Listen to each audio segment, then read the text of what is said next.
We're getting some breaking news. India's top doctor sounds pollution alert. Delhi pollution, which is now at a dangerously high level. Overall AQI is just a point below the severe category. જમીન જ ખલાસ કરે છે, તમે પાણી જ ખલાસ કરી નાખશો તો કેવી રીતે? સો પોલ્યુશનનો ઇમ્પેક્ટ તો ખૂબ જ છે, સૃષ્ટિનો વિનાશ તરફ બી લઈ જઈ શકાય, પણ એને તમે રોકો તો it can multiply in a positive direction. કેમ process system private limited work શું કરે? Concept to commissioning to commercialization of various process plants and processes. મેં એકલા એન્જિનિયર તરીકે સ્ટાર્ટ કરી. સંપૂર્ણપણે માનવું છે કે મારી સાથે 3 સાથીદારોથી મેં ચાલુ કર્યું કે આજે 3000 હોય. દરેકનો પર્સનલ મેન્ટલ ગ્રોથ થવો જોઈએ. સો માય અભિગમ is I should make at least 20-30 entrepreneur, 20-30 individual people who can run. એ વખતે સેલેરી ધોરણ ઓછું હતું, 350 રૂપિયા પર મંથથી મેં ચાલુ કર્યું અને આજે અમારું ટોટલ ગ્રુપ ટર્નઓવર લગભગ. વેસ્ટ એ કોઈ પ્રોબ્લેમ નથી. જો એક વિઝન સાથે કરવામાં આવે ને તો એમાં વેલ્યુ એડિશન કરી શકાય છે અને વેસ્ટમાંથી જ બેસ્ટ બનાવી શકાય. નમસ્કાર, હું હિતાંશ. જીસીસીઆઈ પ્રસ્તુત ગુજરાત ઉદ્યોગ જગતની ચર્ચામાં આપનું હાર્દિક સ્વાગત છે. Gujarat Chamber of Commerce and Industry. Grow business. Transform Gujarat. આજનો show sponsored by Rajkrupa textile, જે છેલ્લા 40 વર્ષોથી ફેબ્રિકથી લઈને રેડીમેડ ગાર્મેન્ટ સુધી એક ટ્રસ્ટ અને ક્વોલિટીનો એક પર્યાય બન્યું છે.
મિત્રો, આજના સમયની અંદર ઇન્ડસ્ટ્રી એ ફક્ત મશીન સુધી જ સીમિત નથી.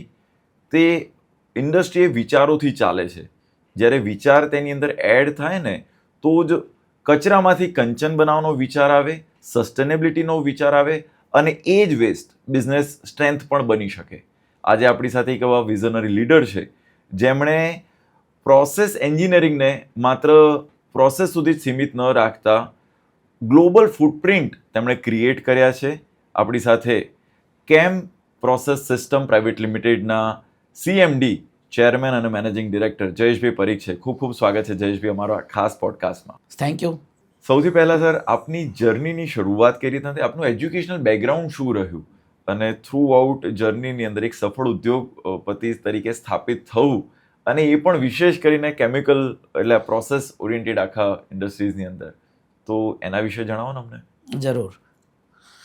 જ્યારથી એન્જિનિયરિંગ મેં પાસ આઉટ કર્યું પછીથી પહેલું તો એઝ એ એન્જિનિયર, જ્યારે તમારું બેકગ્રાઉન્ડ સામાન્ય રીતે બધાનું રૂરલ બેકગ્રાઉન્ડ આગલા જનરેશનમાં રહ્યું જ હશે, તો ચેલેન્જીસ એ વખતે હતી કે કેવી રીતે સક્સેસફુલ એન્જિનિયર થવું અને એજ્યુકેશનનો કેવી રીતે ઉપયોગ કરવો.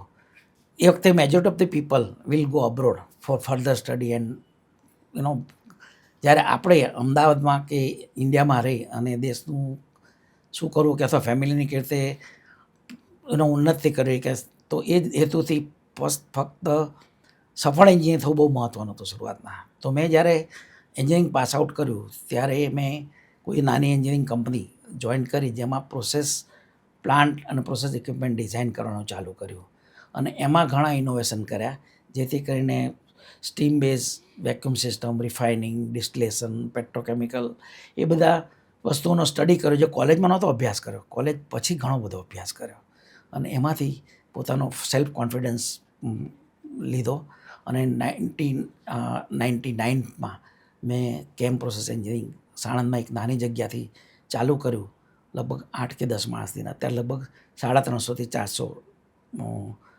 માણસો કામ કરે છે, લગભગ 150 જેટલા એન્જિનિયર છે. વાહ.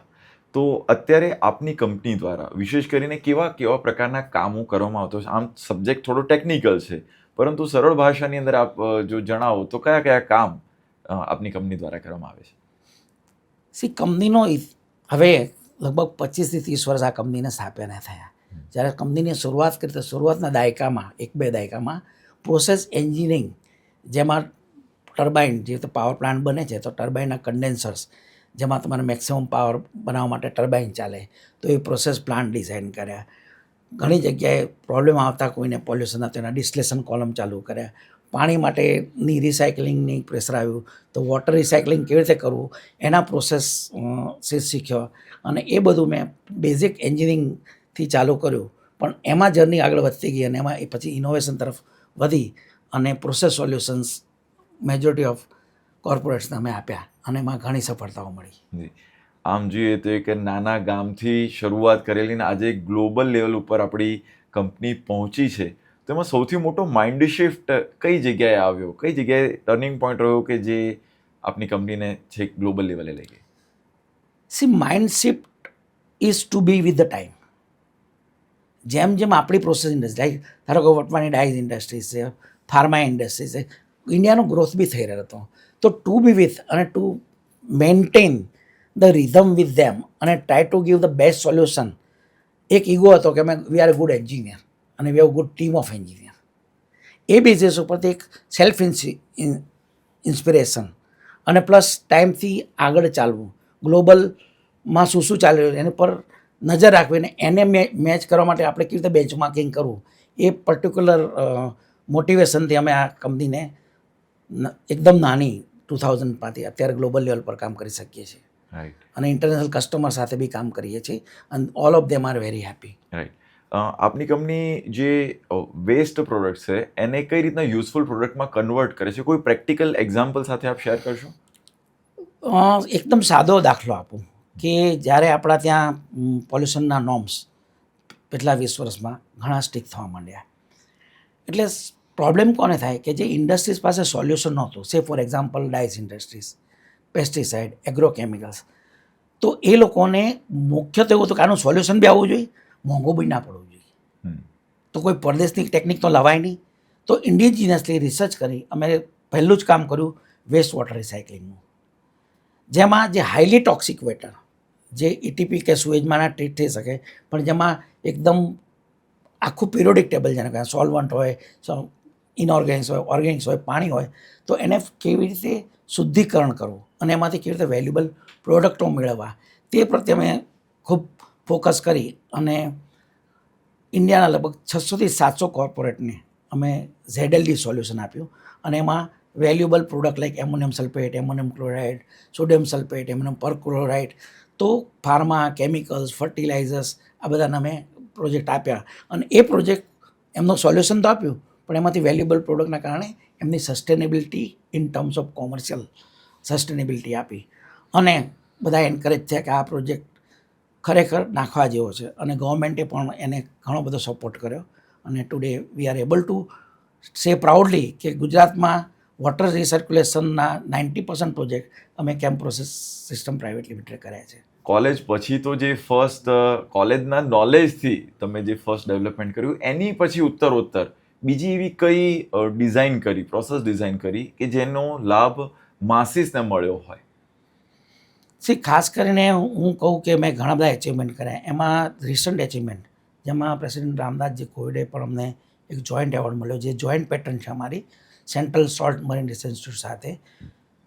જ્યારે ઇથેનોલની પોલિસી સરકારને આવે કે ઇથેનોલનું ઉત્પાદન વધો, તો કોઈ પણ વસ્તુનું તમે ઉત્પાદન વધો તો સાથે સાથે પોલ્યુશન તો વધવાનું જ છે, કારણ કે બધું કોઈ પણ પ્રોસેસિંગ. તો અમે ડિસ્ટિલરી ઇન્ડસ્ટ્રીઝમાં પોટાશિયમ ફર્ટિલાઇઝર, જે પોટાશિયમ સલ્ફેટ અને પોટાશિયમ ક્લોરાઇડ, જે હાલની તારીખમાં 100% ઇમ્પોર્ટ થાય છે, તો એ અમે રિસાયકલિંગ વેસ્ટમાંથી મોટા પ્લાન્ટ કોમર્શિયલાઇઝ કર્યા DCM સિરામમાં, ઔરંગાબાદ ડિસ્ટિલરીઝમાં, જેમાં પોટાશ મળ્યો, Organics for the animal feed મળ્યા, પાણી 100% રિસાયકલ થઈ ગયું અને બાળવાનું બંધ થઈ ગયું. તો આ વસ્તુ આખી નાખી જે ઇન્ડસ્ટ્રીઝ છે એને પ્રોફિટમાં કન્વર્ટ કરી દીધી અને એના કારણે પ્રોફિટેબિલિટી વધી તો એ બધી એગ્રીકલ્ચર બેઝ છે, ગન્નામાંથી બધું બને. So they could do better to the farmers. So આવી રીતે indirectly we have contributed to the country. And એટલા માટે જ અમને શ્રી રામદાસજી કોવિડ આપણા રાષ્ટ્રપતિજીએ અમને એક જોઈન્ટ એવોર્ડ સાયન્સ એન્ડ ટેકનોલોજીનો આપ્યો છે.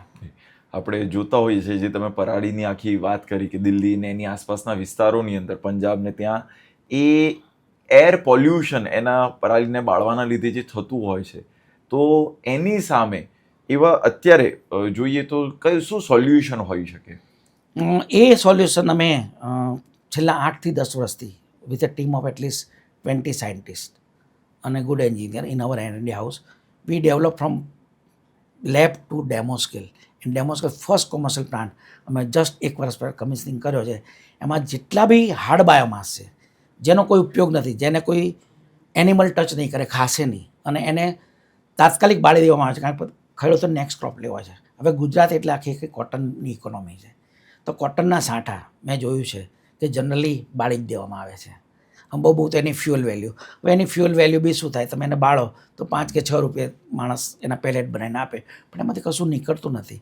પણ તમે સાયન્ટિફિકલી અમે રિસર્ચ કર્યું, પેટન્ટેડ ટેકનોલોજી ડેવલપ કરી, જેની અંદર એમાંથી સેલ્યુલોઝ, હેમાઈ સેલ્યુલોઝ અને લિગ્નિન નામના 3 બેઝિક પ્લેટફોર્મ પ્રોડક્ટ અમે બહાર કાઢી, અને એમાંથી ન્યુમરસ કેમિકલ્સ જે બાયોકેમિકલ કહે, એમાં બાયોપ્લાસ્ટિક બી આવી ગયું, બાયો એડિટિવ્સ બી આવી ગયું, રેઝિન પણ આવી ગયા, ડાય ડિસ્પર્સન બી આવી ગયા. તો એ બાયોપોલિમર અમે ડેવલપ કર્યા જે રબર ઇન્ડસ્ટ્રીઝમાં જાય, પ્લાસ્ટિક ઇન્ડસ્ટ્રીઝમાં જાય.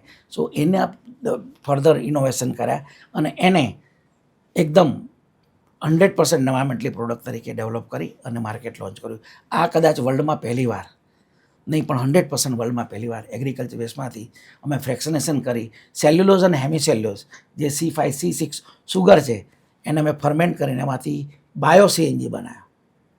જનરલી બાયો CNG બને છે, પણ એનું આઉટપુટ બહુ ના હોય, કારણ કે એને બેક્ટેરિયા 100% ખાઈ ના શકે. જ્યારે આમાં output is 3 times more than the conventional bio CNG. અને સરકારને આપણે એનર્જી સસ્ટેનેબલ માટે સતત યોજનામાં ગવર્મેન્ટ વોન્ટ્સ ઇટ કે જેમ બને મેક્સિમમ પ્લાન્ટ આવે પણ એવા પ્લાન્ટ હોવા જોઈએ જે સેલ્ફ નિર્ભર હોય, વિધાઉટ સબસિડી ચાલી શકે એવી ટેકનોલોજી હોવી જોઈએ. સો એ ટેકનોલોજી અમે ઓલરેડી ડેવલપ કરી અને ધાંગધ્રામાં દુધાપુર ખાતે 20 એકરમાં એક મોટો પ્રોજેક્ટ સક્સેસફુલી હમણાં જ ચાલુ કર્યો. રાઈટ. તો જેમ વોટરને લઈને થયું, એવી રીતના બાયોને લઈને પણ એક જે બાયો કમ્પ્રેસ્ડ ગેસ છે એને લઈને આપનું એક બહુ મોટું અને વિશાળ કામકાજ છે, એ શું છે જણાવજો ને. મેં આપને કહ્યું એ પ્રમાણે કોઈ પણ હાર્ડ બાયોમાસને તમે સડાવો એટલે એમાંથી મિથેન નીકળે, અને methane is A green gas. A methane તોડે છે, એટલે આપણે મિથેનને સ્ટોપ કરવો જોઈએ. કોઈ પણ જગ્યાએ તમે ગાયનું છાણ બી પડ્યું હોય તો પડ્યું ગેસ એમિશન કરવાનું. તમે કોઈ પણ ઝાડ કાપી એને મૂકી દે, કોવાશે કરું, પણ એમાંથી મિથેન, કારણ કે બેક્ટેરિયા મિથેન જ કાઢે છે. સો એ મિથેન એ ખરેખર ઈંધણ છે સામાન્ય પ્રજા માટે, કે જે તમે કોમ્પ્રેસ કરીને એને પ્યોરિફાય કરો તો ગાડીમાં ભરી શકો.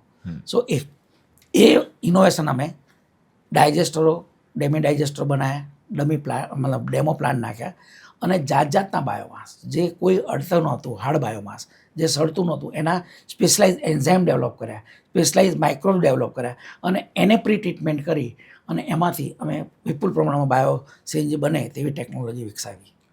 જયેશભાઈ, હાઈલી ટેકનિકલ પ્રોડક્ટ હોય તો એને સેલ કરવાની સ્ટ્રેટેજી શું હોય? પહેલાં તો જ્યારે એકદમ તમે નવું ટેકનિકલ ઇનોવેશન કર્યું કોઈ પણ, તો જે માની લો કે કોઈ પ્રોસેસ એન્જિનિયરિંગનું ઇક્વિપમેન્ટ છે, તો you already have the people have faith in you. તો તમારે જે 10, 20, 30, 40 પેટ કસ્ટમર હોય એને તમે વાત કરો કે દોસ્ત આ કરવાથી આવું થશે અને આ 100% થશે. તમે સ્પોટ કરો અને ત્યાં તમે ઇમ્પ્લિમેન્ટ કરો, એનો 100% અભ્યાસ કરો, સક્સેસ કરો. એમાં કંઈ પણ ડીબોટલનેક કરવાનું હોય તો એ કરો, અને પછી ઓટોમેટિકલી એ વસ્તુને તમે કોઈ ટ્રેડ શોમાં કે કોઈ અત્યારે તો ઘણા બધા ઇન્સ્ટ્રુમેન્ટ્સ અવેલેબલ છે, તો એ આખો ટ્રેન્ડ થશે. જયેશભાઈ, સરકાર દ્વારા જે ગ્રાન્ટ્સ અને સબસિડીને વેગ આપવામાં આવતો હોય છે, વિશેષ કરીને આ ઇન્ડસ્ટ્રીઝની અંદર, તો એ લઈને એક ઇન્ડસ્ટ્રી માટે જે ગ્રો થતી હોય એને મદદ મળતી હોય કે પછી લોંગ ટર્મ ડિપેન્ડન્સી સરકાર ઉપર ક્રિએટ થતી હોય? આમાં 2 વસ્તુ છે. સરકારની ગ્રાન્ટ એ બહુ સરસ વસ્તુ છે કે જે સરકારનો મેઇન અભિગમ શું છે કે નવી વસ્તુ, નવું ઇનોવેશન થાય એને આપણે પોલિસી બનાવી અને આપીએ. સે ફોર એક્ઝામ્પલ બાયોટેકનોલોજીની પોલિસી હમણાં સરકાર ગુજરાતની છે. સેન્ટ્રલમાં બી MNRE ઘણી બધી સબસિડી આપે છે સોલરને, પણ એનો ઉપયોગ માત્ર ને માત્ર લિમિટેડ ટાઈમ પૂરતો હોવો જોઈએ. કારણ કે તમારું કોઈ પણ ઇનોવેશન છે એ પછી કાયમ સરકાર માટે આધારિત રહો તે એવું ના હોવું જોઈએ. એટલે સરકારની ગ્રેન્ટ ઇઝ વેલકમ. સરકારના ખૂબ જ સરસ મજાના પ્રોગ્રામ છે અને એનો તમે ઉપયોગ કરો, પણ જે કોઈ લોકો ઉપયોગ કરે એ તે should be honest enough or should have total focus કે હું આ એક કે બે વખત આનો ઉપયોગ કરીશ અને પછી હું આને એવી રીતે ડેવલપ કરું કે વગર સબસિડી બી કોઈ પણ જણ એ ટેકનોલોજીમાં ઇન્વેસ્ટ કરે તો એને 3 થી 4 વર્ષમાં રિટર્ન મળી લેવું જોઈએ. તો આ એક ઇનોવેટર તરીકે કે એક પ્રોસેસ ડેવલપમેન્ટર તરીકે આ એક વસ્તુ જરૂરી છે. પણ સરકારની સબસિડીથી ઘણા બધા સારા ઇનોવેશન્સ સ્ટાર્ટઅપ્સ થઈ શકે એમ છે અને અત્યારે વાતાવરણ બહુ જ કન્ડ્યુસિવ છે અને ઘણા છોકરાઓએ કે ઘણા સ્ટાર્ટઅપે આની અંદર ચોક્કસ કામ કરવું જોઈએ. જયેશભાઈ, આપણે જોઈએ કે ગ્લોબલ ક્લાયન્ટ સાથે જ્યારે ડીલ કરતા હોય ત્યારે એવી કઈ કઈ જગ્યાએ છે કે જે જગ્યાએ ટ્રસ્ટ બિલ્ડ કરવામાં સામાન્ય રીતના બિઝનેસમેન ફેલ જતા હોય છે? હા, આ એક બહુ મોટો ક્વેશ્ચન છે. કારણ કે જ્યારે તમે તમારી ટેકનોલોજી લઈ અને યુરોપિયન સાથે કે અમેરિકન સાથે કે જે સો કોલ્ડ એડવાન્સ ગણાય છે, I would say so called, ઇન્ડિયાની talent is no less, right? પણ તમે જ્યારે જાઓ ત્યારે પહેલાં તો તમને રેઝિસ્ટન્સથી વાત કરશે લોકો, ફર્સ્ટ ટાઈમ, સેકન્ડ ટાઈમ. પણ when they know that you have a stuff and subject and you have the points and you know the subject, એ બ્રેક કરતાં તમારે થોડું પરસ્યુએશન જોઈશે, પછી કોઈ પ્રોબ્લેમ નથી. અને એ પછી એ જ લોકો તમારી પાસે અહીંયા આવીને વસ્તુ ડેવલપ કરશે અથવા માગશે. તો ઇનિશિયલ ગ્લોબલ રેઝિસ્ટન્સ રહેવાનો એઝ એ પણ if you are pure on subject, you are sure on subject, I don't think world has got any limitations. Right. આપને શું લાગે છે સરકાર દ્વારા અને at the same time private companies દ્વારા પણ પબ્લિક પ્રાઇવેટ પાર્ટનરશિપના માધ્યમથી ઘણા બધા વેસ્ટ મેનેજમેન્ટના અલગ અલગ મોડલ્સ ક્રિએટ કરવામાં આવે છે. શું આ પોલ્યુશનના કંટ્રોલ માટે એક ઉપયોગી મોડલ છે? ખૂબ ઉપયોગી છે. પેન ઇન્ડિયા તમે જુઓ તો પરાલી, હું ખાસ કરીને બાયોફ્રેક્શન્સ ટેકનોલોજીની વાત કરું, ટન્સ ઓફ પરાલી, cotton stalk, Gujarat, Maharashtra, corncobs, મકાનો, આ બધાના વેસ્ટ પુષ્કળ અવેલેબલ છે. આ ડિસેન્ટ્રલાઇઝ ઇન્ડિયાને બી કામ આવશે. આમાં ઇન્ડસ્ટ્રીઝે ખેડૂતો તરફ જવું પડશે, ખેડૂતોને આ વેસ્ટના પૈસા આપવાના અને એમાંથી આ બધી પ્રોડક્ટ બનાવીને ગ્લોબલ લેવલ પર વેચવાની.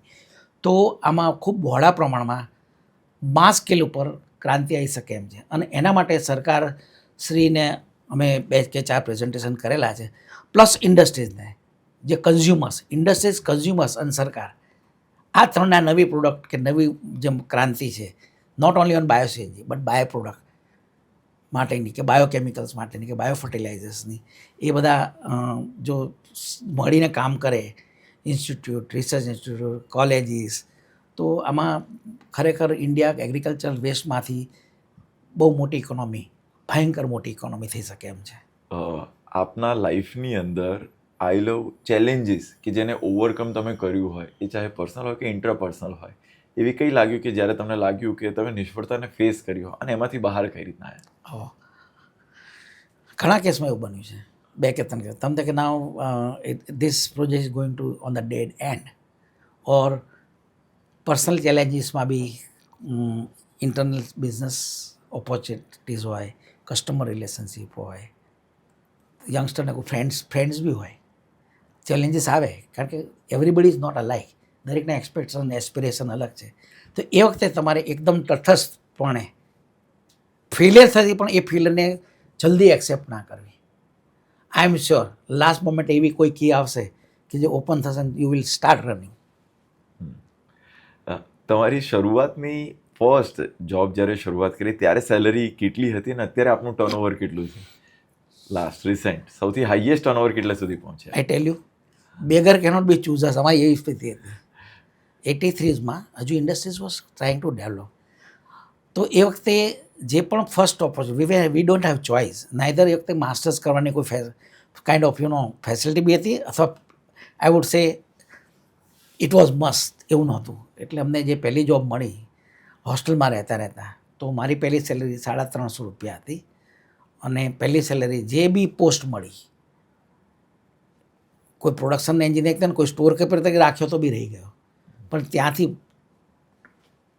ટેકનિકલ સિન્સિયરિટી, ઓનેસ્ટી અને ડેડિકેશન, આ 3 જે વર્ચ્યુઝ આપણને શીખવાડે છે એ બધે કામ આવે છે. અત્યારે ટર્નઓવર કેટલું? હાલમાં અમારું ટર્નઓવર લગભગ 250 કરોડ રૂપિયાનું છે યુનિટ 1નું, જે અમે એન્જિનિયરિંગ પ્રોસેસ કરે, અને યુનિટ 2નું લગભગ 100 કરોડ છે, એટલે ટોટલ 350 કરોડ છે. એટલે આમ જો તો 350 રૂપિયાથી શરૂઆત કરી હતી અને આજે 350 કરોડનું ટર્નઓવર. તો અત્યારે તમને આ તબક્કે how you feel? Personal level પર હું 350માં સેટિસ્ફાઈડ હતો, 50માં સેટિસ્ફાઈડ હતો, 100માં સેટિસ્ફાઈડ હતો. સંતોષ તો કામથી આવે છે, પેશનથી આવે છે, પણ મોટો સંતોષ છે કે આજે 300-400 એન્જિનિયરો અહીંયા, 20-30 સાયન્ટિસ્ટો, અથવા મેં જ્યાં બી કામ કર્યું તો મારા સાથે જે લોકો બી કામ કરીને નીકળ્યા એ હું મારું કમ્પ્લીટ સરાઉન્ડિંગ્સ જોઉં તો એવું થાય છે કે મેં 2-5 હજાર માણસોને તો મદદ કરી છે, એમની આજી કહેવામાં, એમની સ્કિલ ડેવલપ કરવામાં, એમનું મેન્ટરિંગ કરવામાં. તો એ મોટું સેટિસ્ફેક્શન છે 300થી 350ની, અને હજુ બી કુછ આગળ કરીશું. બિલકુલ ખરી વાત.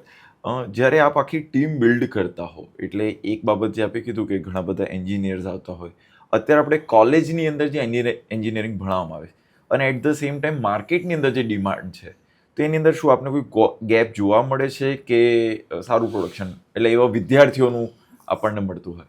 ગેપ તો રહેવાનો છે, અમારા ટાઈમથી તો હજુ બી હશે, કારણ કે જે આપણને કોલેજમાં શીખવામાં આવે છે પુસ્તકમાંથી formulas, thinking, pattern, fundamentals clear કરે છે, પણ જ્યારે તમે ફિલ્ડમાં જાઓ ત્યારે એ ફંડામેન્ટલ્સનો પૂરેપૂરું ધ્યાનમાં રાખી અને ઇન્ડસ્ટ્રીમાં તમે ઇન્ટરફેસ લઈ લો તો એ બંનેનો સમન્વય ઇન્ડસ્ટ્રીઝમાં પણ જે મોટી કંપનીઓ, કોર્પોરેટ કંપનીઓ તો ઇન્ડક્શન પ્રોગ્રામ કરતી જ હોય છે, શીખવાડતી જ હોય છે, પણ MSCમાં કે પોતાનું પર્સનલ બિઝનેસ કરો એમાં ફૂલ તમે ડેડિકેશન આપશો એ પ્રોજેક્ટમાં તો તમારું એમાં વધારે નોલેજ બ્રશઅપ થશે અને વધારે ડેવલપમેન્ટ બ્રેનનું થશે, and then you can start thinking about international knowledge also on those subjects. Right. જયેશભાઈ, વેસ્ટ મેનેજમેન્ટને લઈને જે પોટેન્શિયલ છે આ ઇન્ડસ્ટ્રીઝના ગ્રોથ માટેની, આપ કેવી જુઓ છો ફ્યુચરમાં? હું તો ફક્ત એક જ વાત કહું, ખાલી હું કોટન સ્ટોક પકડું ગુજરાતનો, હું ખાલી ગુજરાતને જ અગ્રેસર રહ્યો. 40 lakh metric ton cotton stock વર્ષોથી બાળવામાં આવે છે. આ એક જ ઇન્ડસ્ટ્રીઝ ઓછામાં ઓછી 10,000 કરોડની ગુજરાતમાં ઊભી થાય અને એનું રેવન્યુ તમે ગણો તો 50,000 રૂપિયાની રેવન્યુ વિધિન 5 to 10 years સરકારને મળે. એની અંદરથી જે પ્રોડક્ટ આવે છે, સેલ્યુલોઝ છે, એમાંથી કટલરીઝ છે, માઇક્રો સેલ્યુલોઝ છે, સિમેન્ટનું રિપ્લેસમેન્ટ થઈ શકે એમ છે, મેનમેડ ફાઇબર્સ બની શકે એમ છે એક તત્વમાંથી, જે તમે સેલ્યુલોઝ કહો છો. હેમાઈ સેલ્યુલોઝમાંથી 0 ગ્લાયસેમિક ઇન્ડેક્સ ઝાયલિટોલ બની શકે છે. સેલ્યુલોઝ અને હેમી સેલ્યુલોઝમાંથી એવિએશન ફ્યુલ પણ બની શકે છે, અને એના રિસર્ચ ચાલુ જ છે અને થોડા જ સમયમાં એ પોસિબલ છે. તો તમે એવિએશન ફ્યુલ ખાલી કોટનના સ્ટોકમાંથી બનાવી શકો છો, મિથેનમાંથી હાઇડ્રોજન બની શકે તેમ છે. તો આ ઇન્ડસ્ટ્રીઝના ઓપોર્ચ્યુનિટી ખૂબ છે, વધુ લોકોએ જોડાવવું જોઈએ રિસર્ચ, R&D, કોમર્શિયલ પ્લાન્ટમાં. This can really open up A 100% agro economy for the country. Jayeshbhai, GCCI જે ઇન્ડસ્ટ્રી અને કોમર્સને લઈને બિગ ટાઇકૂન્સ અને યંગ એન્ટરપ્રેન્યોર્સને લઈને એક બહુ અદ્ભુત પ્લેટફોર્મ, એના કામને લઈને અને વિશેષ કરીને સંદીપભાઈની જે લીડરશિપ જે કામ કરી છે એના વિશે આપનો શું અભિપ્રાય? GCCIનું જે છેલ્લા 5 થી 10 વર્ષમાં હું કામ જોઉં છું, હું પણ GCCI મેમ્બર છું જ, એનું જે કામ હમણાં જે સેમિનાર થાય છે, જે કલેક્ટિવ એફર્ટ થાય છે, વિવિધ વિંગો એમને જે ડેવલપ કરી છે, અને the way people are working of GCCI members and associates, મને લાગે છે ગુજરાતને ખરેખર એક વર્લ્ડ લેવલ પર લઈ જવાનું. ગુજરાત તો આમે અગ્રેસર હતું જ, આપણા બ્લડમાં તો એન્ટરપ્રિન્યોરશિપ છે જ, પણ એને જે આ ફ્યુઅલ કે વેગ મળી રહ્યો છે under GCCI should do this kind of job continuously. બહુ સરસ કામ ચાલી રહેલું છે અને મને લાગે છે કે આપણે હજુ બી ગ્રોથ એન્જિન તરીકે હંમેશા લીડર રહીશું જો GCCI સંસ્થા જે રીતે ઇન્ડસ્ટ્રીઝને મદદ કરે છે, કાયદા કાનૂનમાં મદદ કરે છે, પ્રોબ્લેમ સોલ્વર છે, it has got multifold advantage અને ખૂબ એક્ટિવ છે.